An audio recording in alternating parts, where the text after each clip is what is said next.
Shall we start now? Yeah. Okay.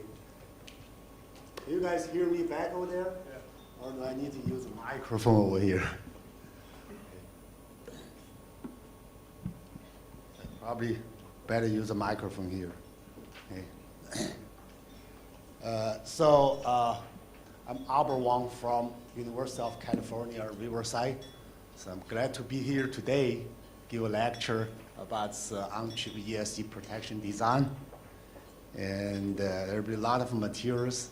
And I will try to cover all of them, okay? I know that you already run through a whole week, maybe a little bit tired, okay? So we can be flexible, make it informal. You can stop me anytime, ask any question, and it can be related, it can be unrelated to the lecture. It does not matter too much, okay? As long as we cover all the materials over here. Okay, so let me start to get some little information. I want to know what do you do every day over here. So quickly, how many of you are actual student? Raise your hand, please. Okay, student? Yeah. Okay, good, thank you. How many of you are actual faculty members? Thank you, thank you. I assume the rest of them are in the industry? Design engineers from the industry? Raise your hand, please. Oh. Nobody? But there are people who never raise your hand. What do you do for life? Just come here for the lecture? You know, the reason is because I want to get an idea, you know, how much I should cover and in what flavor. Okay? So are we all designers or probably focus more on the device technology, system? So how many have been working on the IC chip design? Okay, good, thank you. And focus on semiconductor device and technologies? Anyone working on the system level design? Like board level design? Okay, good, good, yeah. Thank you. One more question. How many of you have been dealing with ESD protection design before? Oh, not many, huh? Heard about the ESD failure and the ESD protection before? Okay, good, thank you. So, not quite a surprise, because I really don't see any from the industry. And for academic people, we typically focus on the chip performance. We don't pay much attention to the reliability at all, okay? And this is understandable, but it's also a big mistake when you start to work in a company, really focus on the product design, you'll meet this problem. And it's the same situation to me before. And I never heard about the ESD protection design until I start work. And my first job as an analog designer was with National Semiconductor in Santa Clara. Yeah. So we finish up the design. We get all this performance, the so-called specs over there. And then we try to run silicon. And then you do the testing. You figure out there's a problem over there. Looks like everything works, okay, for your chip. The spec is good, the bandwidth is good, the gain, you know, the noise or whatever. But then, after while you are doing the testing, you figure a problem. A lot of chips just stop working. Sometimes you just test, and then the next second, it's dead. Okay? So one of the big issues to that phenomenon is actually the ESD failure, electrostatic discharge failure. While you are touching your chip, you probably just kill the die over there. Okay? So for the real product, the industrial product, one of the most important things is actually about the reliability. Just think about the electronic device you have been using so far. Now in your hand, you have the smartphone, you have tablet, you have laptop, and whatever hardware you have. And, well, basically it changed your whole life so far, right? And if there's no ESG protection on the chip or in the system, that pretty much means you cannot use it because the device, iPhone, can fail anytime. Okay, so this is a big issue to the industry, wherever you work for, and as long as you want to sell a product, you have to deal with this problem over there. Okay, now simply from this little introduction, you can feel a little problem in the design domain. Typically, you start with the design, and you want to achieve the best performance that you can achieve. But then you figure out that there is a reliability issue, and you have to fix the reliability problem over there. So start with the design, and then consider the reliability solution over there. So they are not handled at the same time, and this is a problem. Okay, anytime you only consider one thing, and then shift to other things, you will end up with some problem, because there is a so-called balance in between. Okay, now since I'm typically an analog RF designer, I will mainly speak for the analog persons over there. The analog circuit design, the most important things I will see is probably not the performance you achieve. It's a design balance. Okay, in the world, there's no way you can simultaneously achieve the best for every single spec over there. You have to strike a balance over there, including you have to find the right technology, and the right topology, and the right schematic, and then the performance will be evaluated by a lot of parameters over there, right? Sometimes you consider bandwidth, sometimes you consider the gain, and maybe the noise. You cannot simultaneously make everything the best, okay? There's no such things, okay? So you always have to try to achieve a balance, the so-called design trade-off. But then you got a problem. For your real product design as a chip, you start working on the chip performance. You never consider the ESG protection. And then when you got a problem, you start to do a fix over there. And then you got a problem really over there, and there's no way you will get the best design for your chip as a product over here, okay? So this is actually a quite common situation in the industry around the world. Okay, so to address that issue, later on I will talk a little bit about the so-called co-design, meaning how can you strike a balance between the core chip performance and the ESG protection, let's see, the features over there, okay? Quite often a lot of spec on the two parts are conflict to each other. You have to strike balance.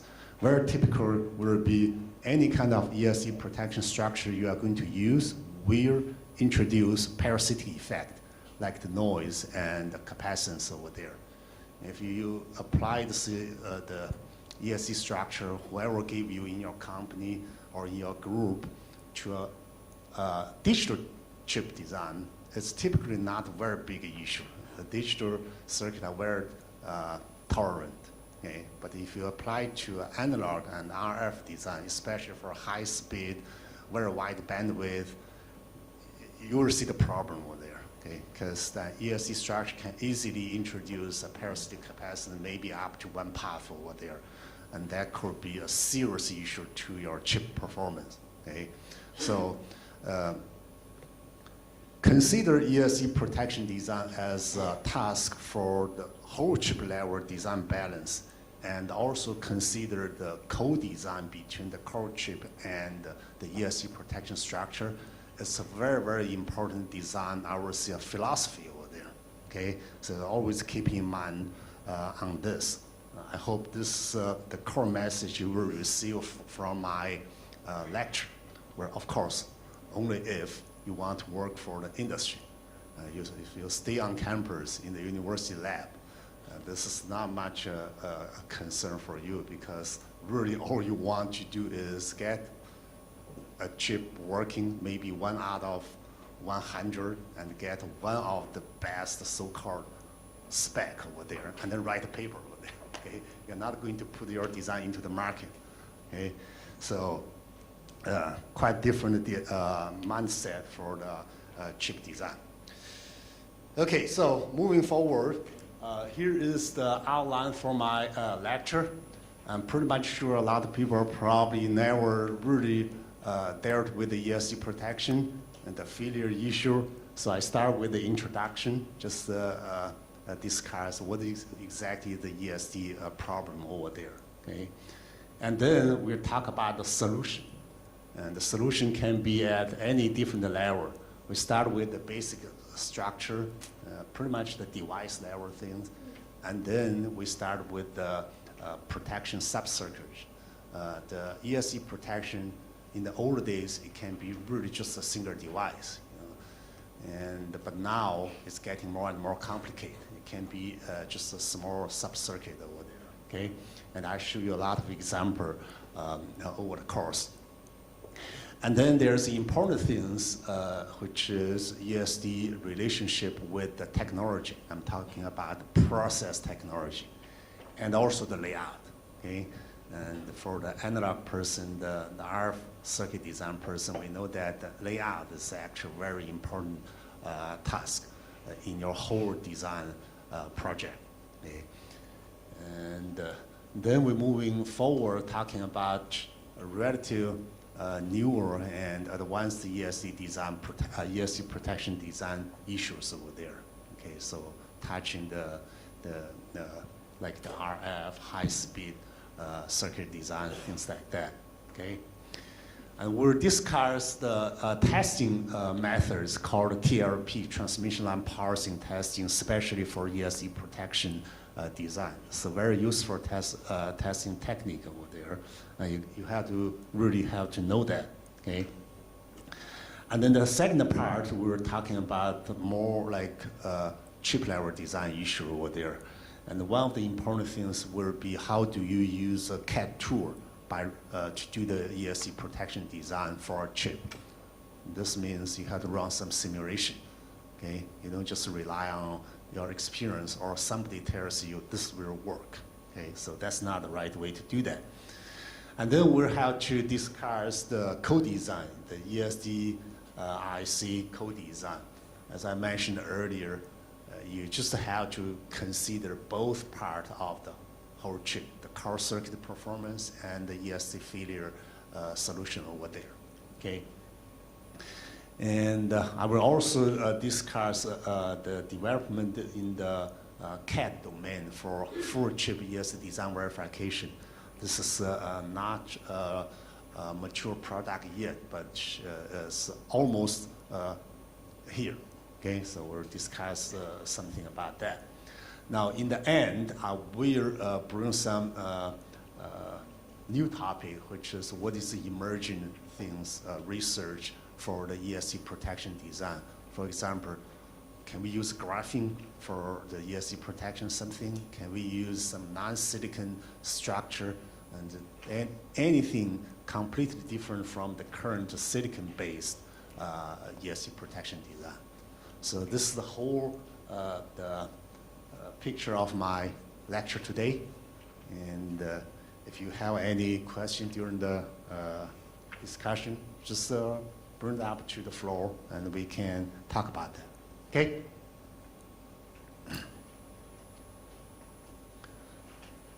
Okay, so start with the basic stuff, ESD protection design. Okay? So the ESD represents electrostatic discharge. So exactly what is that? As I mentioned earlier to you, I never heard about that during my whole life before graduation, before getting my the PhD degree. Okay, and when you start working for a company, then you encounter this problem over here. Okay, basically speaking, the ESD event is talking about a fast transfer of static charge from one part, let's see, from one object to the other object, okay? So the one object could be yourself, the human body over here, your hand. You try to touch the the smartphone or handle an IC chip or a die over there. Now the other object will be the IC dies over there, okay, or the device, the smartphone you are using. Okay, so the problem is they will have different static potential level, and then there are some static charge stored maybe inside your body over there. Then you touch the device over there, it start to transfer the static charge. And the transfer is very amazing because it's very fast. We are talking about down to the nanosecond or even to 100 picosecond over there. And it end up with a lot of pulse with current and voltage over there, okay? So basically we are talking about a very fast transient voltage and current waveform over there, okay? Now if you consider the voltage, it's not our normal design voltage, let's see 2.5 volts over there, or let's see 0.8 volts for the low power design, or even for the high voltage design, let's see you have 48 volts for the automotive electronic design over there. Now that's almost nothing to ESD or compared to the ESD phenomenon. Okay? For the ESD transient voltage, we are talking about several kilovolts over there. Okay? So immediately you probably think about this like electrical shock over there. Okay? So exactly that's the situation. With extremely high voltage, even in a very short period over there, it will damage your IC or the device over there. So we typically focus on the CMOS design, and the gate is very thin over there, and the gate breakdown is very low over there. So if you apply anything beyond the 10 volts, you can easily break down the gate over there, right? And of course, it's not just the gate. The diffusion layers like the drain or source or the emitter, collector, and the base in the bipolar transistor, they all have an upper limit in terms of handling the voltage over there. If it's beyond that threshold, then the chip will die, okay? So that's one of the problems. And the other problem is the current, okay? So in terms of the current, the issue is if we have a very large current, a pulse over there, it has to find a way to discharge into the ground, okay? And then it will heating up the silicon wafer over there, okay? And it may burn up the chip over there. So that's a basic problem over there, okay? And in terms of the pulse speed, it can be very different. It can be very, very fast down to the nanosecond scale. This is something typically people call ESD, electrostatic discharge. But it can be pretty slow, maybe like a microsecond or even millisecond scale. So this is just a different version of ESD. People gave it a little different names called EOS. So electro overstress over there. So really the difference is the speed over there, okay, the pulse speed over there. Okay, so in the end, the problem is the ESD phenomenon will bring in damage to the IC part. Now, we're just talking about the IC. Actually, these things will apply to everything, any electronic device, the laptop, the tablet, or whatever equipment you are using, even though it could be a really big equipment like telecommunication or supercomputer or whatever. So anytime you got a electrical system in use, there could be issue associated with the ESD failure over there. So it's a big problem, okay? Okay, now, why is it a problem? As I mentioned, if you stay in the university for your whole life, okay? So you really don't worry too much about that. And you don't deliver any product. You don't consider the profit or the revenue things. But if you start working in the industry, you will see the problem. The cost due to the ESD failure according to some kind of unofficial statistics, several or many $billion per year. Okay, so you think it's a big number. It's not really big. If you spread this number across all the companies around the world, this so many billion, it's not a very big number over there. Okay, so it's a cost. People are talking about maybe up to 50% of the so-called feared failure of electronic device, where sometimes when we're talking about device, it will cover everything. The real device, a component over there, or the IC, or the packaged subsystem, we all call electronic device over there, okay? And so this is like up to 50% of the failure. And the reason we call it feared failure is because in the lab or in your production line, in your company, you will be trained to handle all those electronic devices very carefully. So that means there is a less chance to encounter ESD failure over there. However, eventually you will deliver your product to the customer. Okay, think about the iPhone. Everybody has an iPhone. You cannot teach everybody to be very careful when you're using your iPhone. Okay, people just use it, and then it failed. Then what happened? It will send it back to the company or the customer service center or whatever.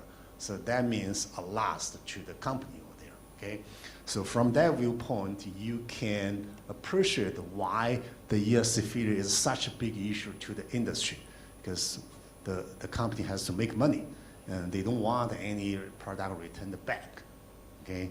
And so this is a big issue. Okay, now other than that, there's a so-called time to market factor to be considered. Nowadays, because we have a very good CAD tool to verify the IC design, and also we have pretty good training already, so quite often when you do the design, you don't have much problem to get the first silicon with the good function over there, okay? But then you have the ESD failure problem. You have to find out what exactly happened over there and then find out a solution over there. So this is the so-called debugging, okay? And the real bad things in the industry or the product development procedure over there is actually the debugging. Anytime you get into the debugging phase, that means your design is really bad, okay? And it's not just because you have to redo the design. The real issue is the opportunity you are going to lose as a product, okay? And typically, it probably have to go through another run. And if you consider advanced fabrication, IC fabrication using advanced technology, let's see 14 nanometer FinFET over there, you have to wait for another 6 months to get another silicon out over there. And by the time you get a wonderful product out, your competitor already start to sell the product for a whole quarter. And when you put your product on the market, then what happened? They start to slash the price over there. So that's a competition. And this is a typical game played by Intel versus AMD many, many years ago, okay? And the funny thing is there is always something called antitrust investigation from the government. The government don't want one company to be the only one on the market, okay? Competition is always good. But the company, let's see, I don't mean anything, I just use Intel as an example because Intel has been so successful with the CPU, right? Over the years, actually since semiconductor was introduced pretty much, okay? So they will purposely keep AMD on the market over there, okay? So this is a sad story, okay? AMD, from what I know, quite years ago, it's only like 5% or something market share for the CPU, okay? So anytime AMD delivers something new and Intel will start to cut the price, and then it will keep the competition out of the horizon, but still keep the competitor over there. So it looks like there's still competition, but really there's not, okay? But over, I think, several decades, only a few examples when AMD delivers some chip in advance of Intel. Okay, this is just an example, okay? So the key things we have to consider for the product development is actually time to market. It's about opportunity over there, okay? So it's important things for the IC design. Okay, so this slide basically reflects what I discussed so far. Typically, the core chip design, the ESC protection design, they are not handled at the same time. Okay, it's always core circuit design first, and then try to see what's going on with the ESC failure. So it's more like chase after a game. I have that one, then I have a problem, and then I do that. And then I resolve this problem, then I have to move to the next technology node. Let's see, from quarter micron to 0.18 micron. And then you will encounter the same problem. You have a design qualified in terms of the performance, and then you have ESC problem, you have to do the fix again. So this cycle just repeat again and again over, where I would say probably since early 1917, we really have a lot of IC in the market over there, okay? So this is not very good, okay? And then the question will be, now how do we do that? How do we handle the problem?